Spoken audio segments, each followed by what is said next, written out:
Matapos ang kanilang dikit na talo kontra New Zealand nitong Huwebes, susubukang bumawi ng Gilas Pilipinas sa kanilang laban kontra sa powerhouse team ng Australia ngayong linggo. Sa pagpapatuloy po yan ng FIBA World Cup Asian Qualifiers. Yan ang sentro ng balita ni teammate Jamaica Bayaka.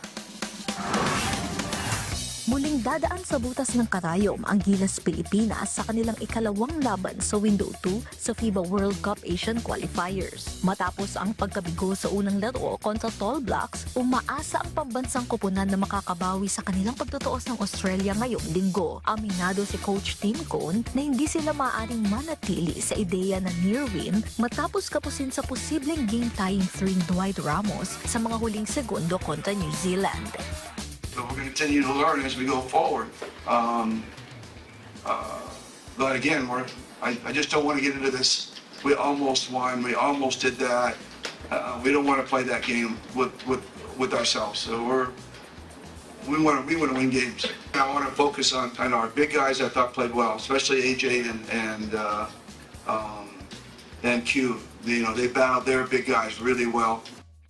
Inaasahan namang babawi si Justin Brownlee matapos malimitahan ng 4 na puntos na output. Umaasa rin ng Gilas na madodoble ang matibay na laro ni na AJ Edu at Quentin Meliora Brown sa ilalim ng ring laban sa mga Boomers. This is Q's third game with us, QMB's third game with us, so it was Juan's first game with us. And so our expectations for them in terms of execution is not as much as we would have for CJ, who's been here from the beginning, and Scotty, and Justin and Dwight and the other guys. But it's, again, finding that rhythm. With a lot of guys playing heavier minutes, we expect him to play, and he's going to be a better matchup to Australia, we think, with their size. So, you may not see them so much this game, but you might see him more next game.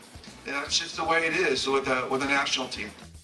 Kinakailangan ng Gilas ang panalo kontra sa world number 6 sa Australia na nakasiguro na ang pwesto sa second round matapos ang ikatlong sunod na panalo ng Boomers. Kapag nanalo ang Pilipinas at muling matalo ang Guam sa kanilang laban kontra NZ, makakasiguro ang pambansang koponan ng pag-abante sa susunod na yugto. Nakasalalay ang panalong ito ng bansa para sa tsansang makaabante dahil 3 nangungunang koponan lamang sa grupo ang uusad sa second round.